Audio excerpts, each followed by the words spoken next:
you could join us. A few minutes late. Yeah, no problem. Yeah. No All problem. good, no worries. All right, so Austin, you want to record there? Let me know when you have. It's all set. Where are you guys? Are you in Van or somewhere else? Chilliwack. Oh, cool. Yeah, just a little bit out. All right, so get this going here. Hey guys, how's it going? The Hockey Hour podcast is live here on Zoom, which we've been using to record lately because of this pandemic, of course. This one's a special one. We're joined today by Sportsnet 650's Andrew Walker. It's a privilege to have you on the show. Thank you very much for taking the time out of your day to join us. Appreciate it. No problem, guys. Happy to be with you. Awesome. So we'll do a little introduction. I'm sure everyone knows who Andrew Walker is, but for those watching, he hosts the program every Monday to Friday from 7 p.m. on Sportsnet 650, as well as the Canucks postgame show, which is great to listen to for all us Canucks fans who are going through a tough time right now, of course. It's been pretty difficult. Yeah, it's kind of a vent session these days, isn't it? Oh, totally. Mm-hmm. Yeah, I listened last night because I was very frustrated, and it's good to listen. So before we start our questions here, basically, I want your thoughts, like in a nutshell, like 1 or 2 words. How would you describe the team right now, basically, in your opinion? Well, I mean, the last game notwithstanding, because the bar is pretty low. I think they played pretty well the first 2 periods, but I would say when I watch this group, they look broken is one word that comes to mind. And broken and helpless, I guess, right? Like, I think everyone's like, oh, they're quitting and they're quitting on the GM and all that stuff. I don't buy that. I think that they've had moments where they're probably pissed off about the off season, but I think that they're professionals. They want to win, right? Like, no one likes losing, and they're good enough that they should be better.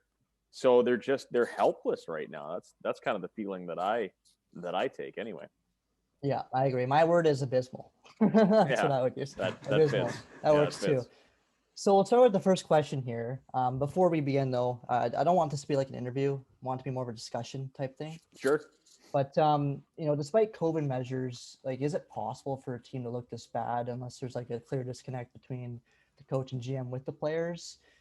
Is there any other explanations besides that? And an example of that is like Braden Holtby, the Saturday game versus Toronto. He gets mad at Miller on the ice, and then Green post game played off casually, of course. But Miller's like a leader in the room, kind of like an alpha in the room, and kind of reminds me of Kessler with his personality. He wants to win, and he gets kind of grumpy when he doesn't. Like, how do you handle the effort level of JT Miller and other players at this point? And is this a prime example of the disconnect with the team right now? I think that it's a perfect sequence or imperfect sequence of events, and I just think this has been a nightmare. Yeah. Right. Like, this is not a team that's in a full blown rebuild. This is not it's not the Red Wings. It's not the Senators. We can argue how good the team is, right? You can say, oh, they lost some pieces in the offseason, but let's face it, like 6 months ago, the bulk of this team was doing awesome in the playoffs, right? 100%. And so when things start going south, it's just frustrating. And I think it's human nature to start getting on each other and, hey, you didn't back check here and you didn't make that save there, and the power play didn't score, the penalty kill didn't score, or the penalty kill didn't kill off that penalty. I think it's natural the infighting starts, because, like, I think it's anything. It's if you're playing on your rec hockey team, you're playing high school sports, it's one thing to lose. But when you're getting embarrassed, like, that's just no fun for anybody. So I don't think that, like, Holtby calls out Miller and I think it's chicken before egg. They're not playing. Yeah. They're not playing well. It's not because they're all fighting. I think they're all fighting because they're not playing well. Absolutely. Yeah. Yeah.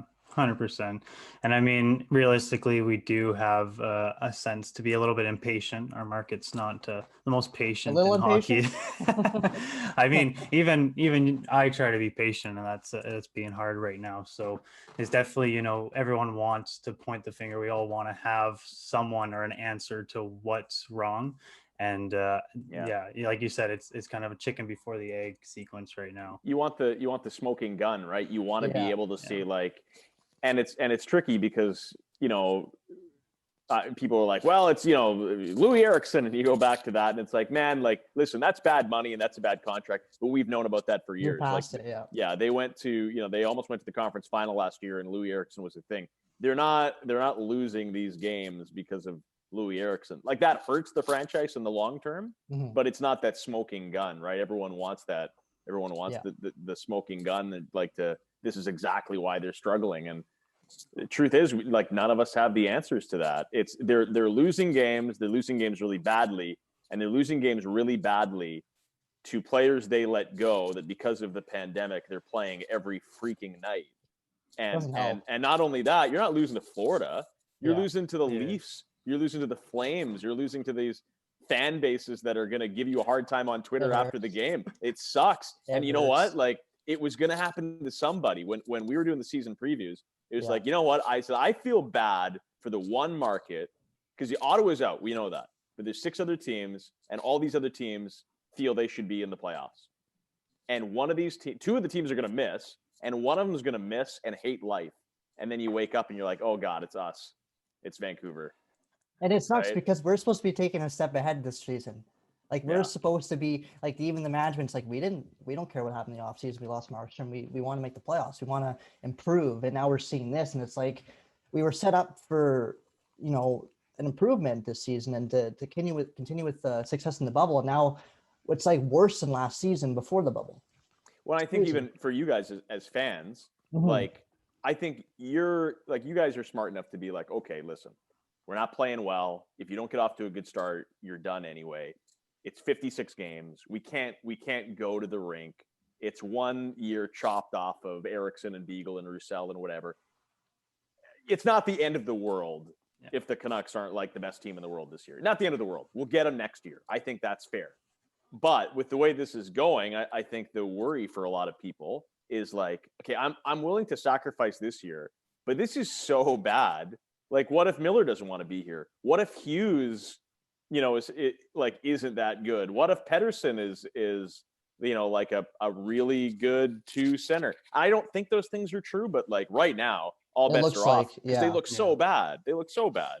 Yeah. And there's a lot of criticism going towards a guy like Nate Schmidt, and my buddy Dylan, who's on the podcast, isn't liking him. But I don't think it's fair to single out one guy on the team when everyone looks bad right now. Yeah, Schmidt's a good player. That's what I think so too. Schmidt's a good player, and for whatever reason, like it hasn't worked with the team. Yeah, hasn't the chemistry's off. Yeah, and to your point of like, as much as you don't want to see this play out this way, losing this season isn't the worst thing for the organization, and that's why I've always said I kind of defend Benning up until this offseason. Like, this next offseason is your time, because you have to settle these contracts with these players you drafted. You've got to prove that you can do this and put us in the right direction, make these offseason moves that will make next year, when we have a little bit of normality, kind of competitive again. Yeah. And you're more understanding than most, because I think a lot of people be like, hey, like, your last chance was this offseason, and whether you did the right moves or not, it's not working on the ice. And I'll be damned if you're going to be the guy to try to fix this, or you're going to be the guy to negotiate those contracts with Hughes and Pettersson. I don't think this is about, hey, let's fire Benning today, but I think it's just like, it's just obvious that it's not going to be his team, It's becoming more and more obvious. Yeah. And I'm a big Benning fan, to be honest. I've always supported him. I've always really That's my him. thing. I'm like, you know what? I just trust the resume. And as much as we hate things, because hindsight's 2020, especially with GMs, I just, I don't know. I guess I see the trees between the forest somewhere in there. Yeah. I can find a little bit of reason. But I think generally the answer is usually on this stuff somewhere in the middle. Like, is he the worst GM in the history of hockey? Some people would tell you he is. He's not. He's done some good moves. He's done some bad moves, right? And I think we can romanticize former GMs. Like, even, man, people had signs in the arena to fire Gillis, and it doesn't take very long. People are like, hey, maybe we should bring Gillis back, right? Like, people forget. So totally, that's a good point. So we'll head off to the next topic here, and that's the Hockey Night Canada panel Saturday night. I made a really good point. I think it was Friedman. Correct me if I'm wrong, but he said when the team's in a major rut, usually they go out as a group and do something fun, like they go to the Rocks or something back in the day in Vancouver. And they simply can't right now because of the pandemic. How do you navigate that in a season like this? It's tricky because the Caps tried to do that earlier, and like no big deal. They tried to play cards in a hotel room, and they all got suspended. They all got suspended for 4 games, right? All the Russians. I'm a believer in that. Like old school, I think that, same with you and your buddies or your rec hockey team or your place of work, whatever. I think it's important to blow off steam. I think it's important to, kind of come together as a family unit and understand each other and all that kind of stuff, right? Because you to have success in this league. I don't care if you have Connor McDavid or Austin Matthews or whatever. You got to be playing for the guy sitting beside you in the stall, right? Yeah. And over time, I think you eventually, get to know these guys, but that's just hockey. I can't explain it, but you're right. Like these guys need to be on a road trip in New York with 2 days off, and they're all going out together. When you hear about the teams that like go deep in the playoffs and that stuff, like more often than not, teams that win a cup or get to a final, they'll all be like, oh man, that group was so tight, right? Like we did everything together. One guy went out on the road. We all went out on the road. And that's lost right now. And like you lose these games and you get embarrassed. So let's say you got embarrassed in Toronto. And then what do? You go back to your hotel. You can't hang out with the guys. Exactly. You sit there, you stew over the loss. Yeah. And guess what? You're going back out 24 hours later to get your ass kicked again. That's tough. That's hard. Mentally, it'd be very difficult. Like, that's what I mean. Like, people need to realize it's different from every other year. Plus, you can't, as Green said, they've had like 1 or 2 practices in the last like week or so. Yeah. And it's just like, how do you can't navigate through it. Yeah, and it's their own fault, right? Like they're playing poorly, and that leads to another thing, and they get frustrated, and all of a sudden you're behind the 8 ball, and there's no outlet, and so it's a snowball. Then you have no confidence, and one thing leads to another. They put themselves in this situation, but yeah, it's not ideal, and I can understand it'd be tough to get out of. Oh, totally. Austin, you want to touch on that or? Yeah, I know. I mean, I completely agree. It's just kind of like you said, not having that ability to blow off steam. The locker room that's in a situation like that is kind of like us. They want a scapegoat. They want someone to point at too. So you have a little bit of animosity within the locker room that doesn't help either. And being, tucked up in a bubble is not helping whatsoever. Yeah. Sorry. Sorry. No worries. Okay, so do you think that Tyler Myers or even Nate Schmidt deserve to be scratched going forward? And are their salaries and the optics of those salaries keeping them in the lineup at the moment? No. I think that Schmidt has struggled at times, and I think Myers is a big ticket, but they're your second and third best defenseman and they play over 20 minutes every night, right? I think not just this market. I think a lot of markets. I think we lose the plot when we confuse bad players with bad contracts, right? Okay. And everyone, even the Myers stuff. Like I'll defend Myers. Everyone likes oh, Jim Benning's bad track record is look at all the bad money, and I'll tell you, I don't think Tyler Myers is bad money. I don't put him in that category. He's not perfect. No. And sure, maybe it's a year too long and $1 million too long, whatever. That's free agency. Like Ericsson's bad money. Sven Baertschi, bad money. Michael Furlan, bad money. Tyler Myers isn't perfect, but I do not put him in that bad money category. But he is the whipping boy, no doubt. But everyone's struggled for sure.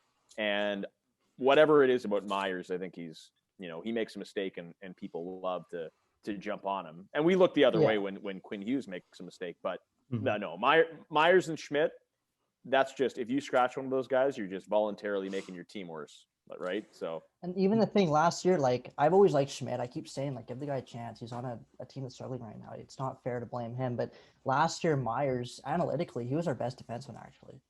And I don't really go by analytics, but that's what the analytics said. Yeah, Canucks aren't where, and I know that the season ended shortly and they were 1 point up or 1 point down in the playoffs, but the Canucks aren't in the position that they were without Tyler Myers. Exactly. Yeah. 100%. Even the bubble proved that. He's not perfect, but they needed a defenseman, and then they went out and they signed him. Now, it's a big ticket, absolutely. But, I mean, he makes the team better.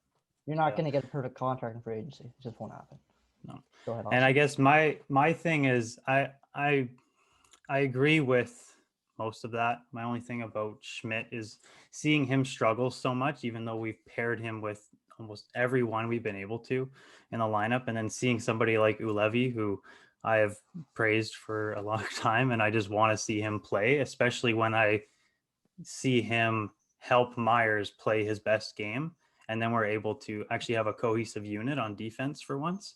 So the only reason I would say that is maybe about Schmidt, just because I'm sick of seeing Olevi get cut, but that's more about him, not about Schmidt's bad play. Yeah, and if that guy's going to get in, I mean, you're looking at an injury, you're looking at Chatfield, but yeah, I mean, we can talk about things that we'd like to see happen in our perfect world, but bottom line is, Hughes, Schmidt, and Myers are not getting scratched. Fair enough. Good input. I like that. I don't see them getting scratched either. Personally, I've never disliked Myers. Even last year, I liked him too. It's been a struggle, but so was the entire team at this point. Honestly, it's really tough to analyze right now because Yeah. it's really tough to pick out like, oh, this guy's been really good. Yeah. You know, like who are we talking about? Hoglander, Mott. Mhm. You know, guys that just bring it every night. Like that's about it. Quinn Hughes has a ton of points and is minus $1 trillion, right? Yeah. Like, yeah. Literally. I saw some Hughes hate this morning. It kind of pissed me off a little bit. Not gonna lie, because it's like, really, you're turning on Hughes now? Like, come on. yeah. You know. So I heard the other day. I know Vertanen's kind of been on the market for a bit now, which is no surprise. But I heard Gaudette's name the other day, and I'm going, what? Like, I'm shocked by that. Like, why do you think that Benning would even consider trading him? And do you think he's lost confidence in Gaudette, who's supposed to be your future third line center, basically? I don't think it's about losing confidence. I just think there's a bit of a disconnect to what he is, right? I mean, he's not Pettersson and Horvat, and this organization would love for Gaudette to be their third line center, but you gotta be able to handle your own defensively. There, guys. Can we pause this? I forgot I got to do this other interview in Toronto, and I'll come back to you guys. No problem. Okay, no can I problem. reconnect in like 15 minutes? Yeah. Okay. No worries. Are you good? There we go. Okay. Yeah, but yeah, you guys were asking about Gaudette. So he's not Horvat and Pettersson, right? So he has to be your third line center, and the Canucks would love him to be the third line center. But you know, you got to do certain things to be an elite third line center, including matchup roles and things like that. And he's not there yet, right? So if he is a tweener, which happens in the NHL, then he's trade bait. It's not about giving up on a guy, but if to be successful, if his role has to be where Pettersson and Horvat is, well, then there's nowhere for him to play. Well, right. So. Well, you mean Pettersson Horvat, but I'm talking like a shutdown role as a third line center, like what Manny Malhotra used to do, for example. And the way I see it is right now, he's 100, like he's not a big guy, and if you're playing a team in the playoffs like Vegas, you're not gonna produce very well if you're a smaller guy who weighs 170 pounds and you're trying to shut down these bigger teams, right? That's the issue I see in him. Right, and people are like, oh, like have 3 scoring lines. Well, that's fine. But like you can't trade 2 chances to get 1. You know, there's just no way to win. 100%. And like you said, you want to have someone who's shut down, kind of like a Malhotra, but he just doesn't have that real defensive mindset, and that's what makes those guys able to sit in a third line role and just play shutdown. They don't have to have the body to really go out there and hit people or make that presence, because they just play defensive and they don't leave opportunity out there. Because he's a skilled guy and he's a one-shot scorer. So ideally, in a perfect world, you'd be like, all right, we like Adam Gaudette, we like his skill, so we're going to find the best matchups for him, and try to get him some soft minutes and let him carry the play offensively. But like you have Pettersson and you have Horvat, like you're not gonna like your number one priority is not going to be Adam Gaudette's soft minutes. You got bigger fish to fry. Yeah, and then you have a guy like Sutter who comes out and does what you still need him to do as a third line center at this point, in my opinion. Like, and the thing with him is he does create those offensive opportunities at times that trade out for Gaudette because he's able to win faceoffs and just play the shutdown when he needs it. I know everybody wants to stand for the young guys, right? You always want to see the young guys, and you know, the way this team is constructed, and right now it's, you know, it's tough to have any hard opinions on this club because they've been playing so poorly. But the way this team is constructed, it's just, you know, Sutter gives him a better chance to win as the third line center than Gaudette does. I know people don't want to admit it, but it's just true right now. So what's his value then? Is he even worth trading away, in my opinion? Because his value is not that high right now. I can't be. No. No. No one's coming calling for, like, you know, they're not going to give you a ton for Gaudette. When I say he's trade bait, I just mean that, you know, he's available. He's not untouchable, right? He's a guy that if someone gave you decent value for, you could probably do it. It doesn't mean imminent, but like, what's he doing for this team in the long term? Yeah. Are you bullish that he's gonna figure it out? He's gonna be a two-way center, our third line center? Probably not. You know, I want to give him more time. I think it's too early to say that so far. He's only 24 years old, right? Yeah, I mean, and I don't know. I kind of agree. I feel like my thing was that Benning's calling, you know, asking to see what teams are thinking about Virtanen, and then his next option is, what about Gaudette? You know, that's just kind of the reality of what we have for assets right now to move. I think Gaudette would look really good, like on a Detroit or an Ottawa, right? Where they're like, yeah, man, like go play power play one.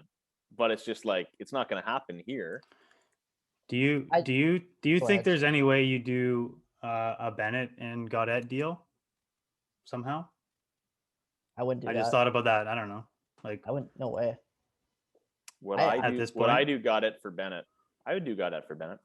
Like, because I just like same thing. Like, what is he doing for us as an asset right now? And do you bring someone like Bennett in who's looking for a new opportunity that you don't have to wait that 14-day period? You get him right in the lineup and you just see what happens. Because at this point, we just need something infused into the lineup. Yeah, I mean, is it doable? Probably not. But I would do it. I would do it because I think Sam Bennett could be the third line center of this hockey team. Don't you? I don't know. I just think Gaudette's got a higher upside personally. No, more points, right? But again, is he ever going to be in that situation to score points? You know? No. Yeah, fair. I don't know. Like, I'd be more interested. Could Gaudette play a second line wing spot eventually? Yeah. On the wing, you see him more as a winger eventually. Well, I mean, listen, if he's not going to play top six center, right? But could he play top six winger? But again, you can't get married to guys because guess who's coming? Pod Colson's coming.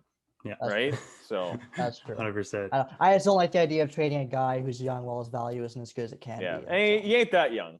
No, that's true. 24 is not that young anymore. That's fair. That's fair. But still, I mean, it's not, most guys' prime is in their like 27, 28 is what I'm saying. So that's all.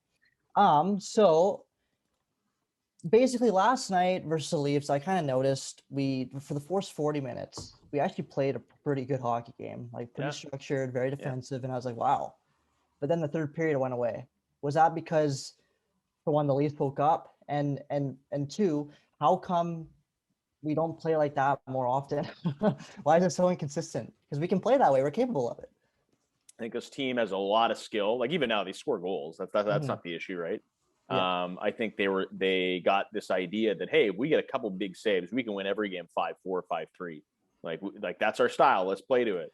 And it was backfiring. And all of a sudden, they're losing 6-3. They're losing 7-3.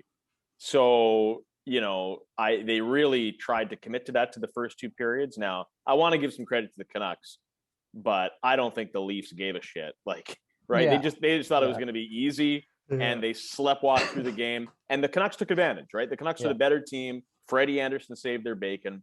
But right now, they're so fragile. So they're playing a great game. It's 1-1. Anderson makes big saves. And then in the third period, probably Sheldon Keefe yelled at his guys, you know, to wake the F up kind of thing. And Leafs came out and played like they could. And you know, Matthews and Marner are superstars, right? Like, they're going to get their chances, and Matthews scores the goal. But it's okay to me. Like, it's still a big hockey game, or it's still a game. There's lots of time left. And then 11 seconds later, Hughes just gives away the puck behind the net, and bang, bang, it's 3-1, and it's game over. right? So I think they're fragile right now. So when something bad happens, you're like, uh-oh, like how many more bad things are going to happen? And in this case, it was just the one, but it was enough, you know? Mm-hmm. So in saying that, like the first 40 minutes, we looked like probably the best we've looked almost all year. Can we be even better than that? Because we need to be better than that to beat these teams, basically. Well, I mean, for this series against Calgary, like at the very least, the coaching staff, and they get to practice for a couple of days, but at least the coaching staff is like, hey, like you did it, right? Like I know we lost, but like those 2 periods, like there it is. Like there's some confidence. We got to do that against Calgary. Have to. Yeah, and hopefully they can. Maybe they can. Like I don't know. I don't have a great feeling heading into this week. I don't either. I don't have a great feeling, but like I still believe that, like, I'm not saying they're going to make playoffs or anything like that, but like it's a group of like professional players that we've seen really good things from. I think they're totally. I'd be very surprised if they got their doors blown off by Calgary this week. I mean, maybe I wouldn't, right? Because maybe it's just like maybe I wouldn't be surprised. I don't know. Yeah. I think it would still surprise me more if they did than if they did. Yeah, it's just like, oh, Austin, you want to say something there? Or? Oh no, I mean, I think we just start by doing it for 60 minutes, and that's what you need to do to play against this Calgary and the Montreal style teams. Like that's the one thing I've said. Even if they don't have the most talented lineup, like they're just gonna pound you down for 60 minutes. So you got to be able to keep up with them. And maybe, I mean, a lot of this is on the Canucks, but maybe Toronto and Montreal, like I don't know, maybe they're 2 of the best teams in the league this year. That could be a thing too. Yeah, exactly. I think the Canadian division does make them look a little better right now, like especially Montreal. Montreal's good, but I think the optics of the Canadian division are making them look better than they are. They definitely benefit the most, but I don't think it just takes away from anything. They still got to play those teams. But teams did to Vancouver like Vancouver did to Ottawa. Like it's just not. It doesn't compute. No, not even close. Not even close. Yeah. So in saying that, this fan base is going to lose its mind if this continues. Like they just can't keep going like this because Canucks fans go insane. If they don't do good in this series versus Calgary, do you see something changing, like management or coach? Like, is something going to happen like an earthquake? I think if they lose like these like 6-1 games and 7-1 games, all bets are off because then you're firing guys to just like put them out of their misery kind of thing. But let's say I think decisions get made this week though. I don't know if action happens because we're in a pandemic, and are you going to do a big interview process and bring in 16 different guys like Pittsburgh's doing? And like, I think decisions get made. I think the decision's already been made on Jim Benning. I think he's not the guy going forward, but it doesn't mean they're, I think so. That's not inside information. I just think that like, what are we doing here anymore? And you got a big off season ahead, 23 million's off the books. You got to negotiate the contracts with Hughes or Pedersen. Is Jim Benning going to be the guy that you let do all that? Now, I'm not like fire Benning today. I whatever. But I think that if the season ends this week in terms of like, hey, we're not making playoffs, then you're just like, how can we make this season not a disaster? And I think the decision gets made. All right, going forward, Benning's not going to be the guy. But I'd be surprised if they like announce that in the middle of the week. Oh, okay. So you think that like they'll make the decision, but they're not going to announce anything. Basically, they'll just keep going with it. I would guess that. I would guess they would just ride this thing out. And I don't think Travis Green gets fired. I think they only fire Travis Green if things get so embarrassing. Like I'm not talking about the loss to Toronto the other night. I'm talking about those games where you're like, this isn't even NHL hockey. This is crazy. Well, none of it looks like NHL hockey besides those first 40 minutes versus Toronto. Like, I don't know what more really you need to see to, like, in my opinion, like, I don't know what happened to that bubble team. I don't even think that it was Markstrom saving our bacon. I think Green actually did well, but I don't know what's going on. And this is just not acceptable. Well, the series, both series against Montreal and then the first 2 games against Toronto those weren't losses, that they were embarrassments. Like you got killed. Fans are turning off the TV in the third period.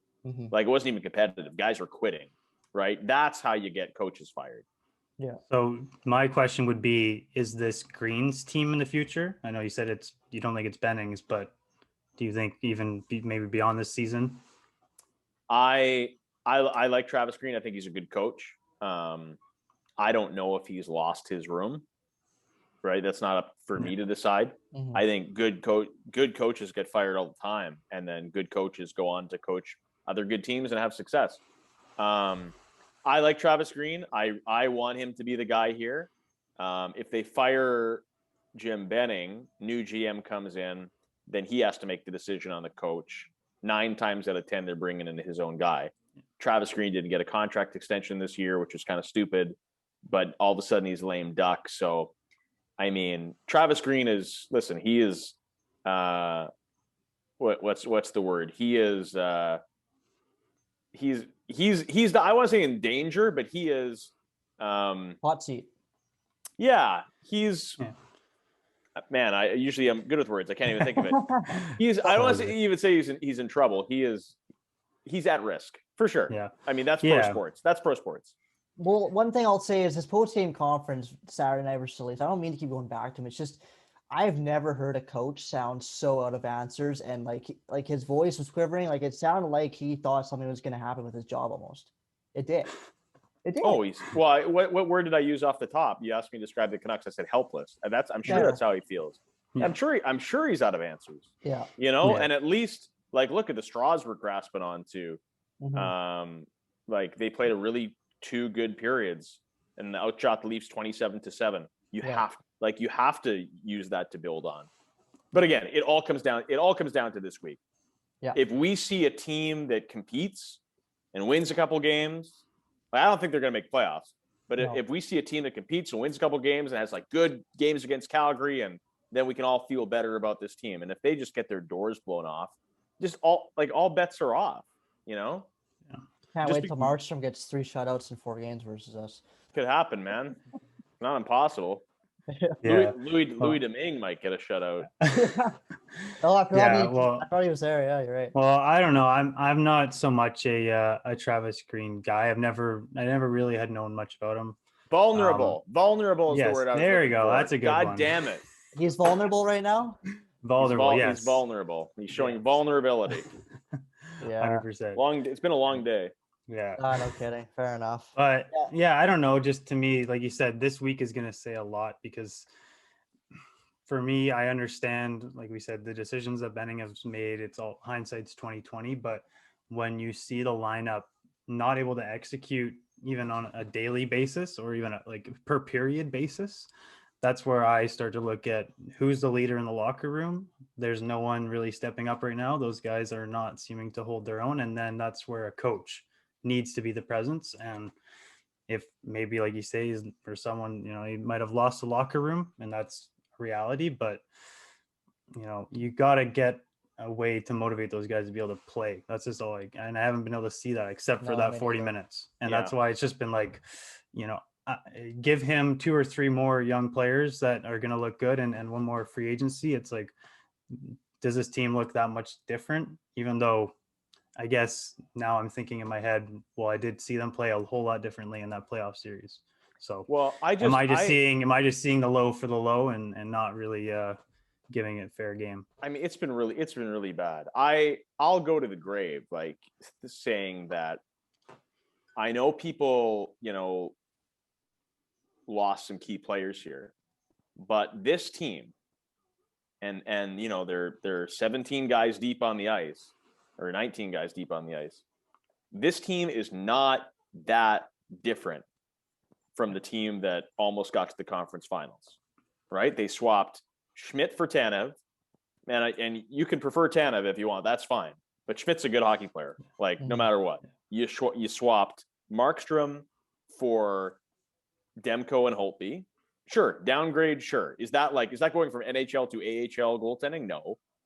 And then you lost Troy Stetcher, you lost Levo, I guess. You lost to Foley, but you had him for like 6 games. Like, he wasn't the key to the team. He's a good player. The issue is not that like, oh, we took Tyler Foley out of our lineup. The issue is that he's killing them on another team. That's the issue. Anyway, you can say, hey, this team isn't as good. That's fine. But I don't think it's a heck of a lot different. Right? This is not night and day. So I'll go to the grave thinking like this team is like they have to be better than how they're playing, because they're playing like a team that wants first overall, and that's like, it's ridiculous. What I will say is I noticed last year a lot of the games we relied on Markstrom like crazy, and no one can tell me otherwise. It's just not true. Like he saved our bacon so many games. Yep, he did. And this year we don't have him, and that's almost exposing just the coaching staff in general on a failure to coach this team how to play proper defense. And I'm not saying it's all the team. It's due to lack of practice and a couple new faces on the team, but like it's kind of exposing something pretty big there, not having Markstrom. You know. He covered up a lot of stuff for sure. Yeah. Mm-hmm. But I mean, listen, that's what great goaltenders do on good teams. Like I don't think you should have to apologize for that. We've always said, they need to tighten up more. They need to whatever. But like he saved them against St. Louis, but they were also great versus St. Louis. Oh yeah. Mm-hmm. Right. Like both things can be true. He was their MVP last year for sure. And that's part of it. Right. Like, I think if you parachute Markstrom in right now, are these like 6-2 losses turning into 4-3 wins? I don't think so. No, it wouldn't be that bad, but it would be a huge difference. The losses. They need more saves for sure. Yeah, they're not getting the big saves right now. They just simply aren't. I'm not saying Holtby's a bad goalie, but they're not. Like yesterday versus Toronto in that third period, we needed a big save and we didn't get one. Yeah. That could have been a game that Holtby, now they didn't score a second goal, but that could have been a game that Holtby won for sure. Yep. You know? That's always been, that was my thing, is like, yeah, well, at the end of the day, if you get that save, okay, it's 6-1 instead of 7-1, you still need to score a couple more to really rely on that aspect and say it's hard, man. You need the big save. Like everything's hard to analyze about this team right now because you can't point your finger at one guy. Like everyone's been bad. And one, like if the defensemen are bad, then the goaltender's out to dry. If the goalie's bad, he makes the defense look worse. If the forwards don't back check and don't score, then how are the defense supposed to play? Like you win as a team, you lose as a team. And right now everyone's bad. I've been seeing this in a long time, and I've been watching the team for, let's say, 18 years, something like that. I'm 25, so it's been rough. I've never seen this before, honestly. It has been a rough stretch, man. I've covered 4 NHL teams, and I've seen bad teams before. I've seen a lot of bad teams before. I've never seen a team that I think is pretty good play this poorly. Really? Yeah, ever. Wow. I've seen bad teams play bad. Mm-hmm. I've never seen a team that I thought was like decent. Mm-hmm. Right? Not unbelievable, but decent. Yeah. Play this poorly ever. It's hard to watch and analyze. You just can't. Yeah. It's crazy. Like last night they lost in Toronto 3-1, as you said, and it almost felt like a win. Yeah. Like thank God we weren't embarrassed by the Leafs. Moral victory. Tortorella era. I'm with Willie Desjardins era, actually. I was Willie Desjardins, I think. Awesome. Is there anything you want to add here? Because I think we're gonna have it pretty soon. No, I mean, yeah. It felt like a win. I got too many Leaf fan friends that that felt like a win. That's the worst. That's the worst part. Me too. Yeah. Oh God. Yeah. No, we're over that moral victory crap. I've had enough of it. Yeah. Bring back Ottawa. Yeah. Oh, I know. The good old days. Only 10 wins of the year right there. No, just kidding. All right. Well, I think that's probably it, Andrew. We've had a long day. So again, just really wanted to thank you for joining us. It's been a pleasure. And I guess the next 4 games will tell a lot, and I'm looking forward to them. But try not to lose my mind here. That's all I can say. Yeah, no problem, boys. Don't stop cheering, and it'll get better. Can't get worse. Yeah, later. 100%. Right. Thanks again, brother. See you, boys. Thank you. Later. Take care.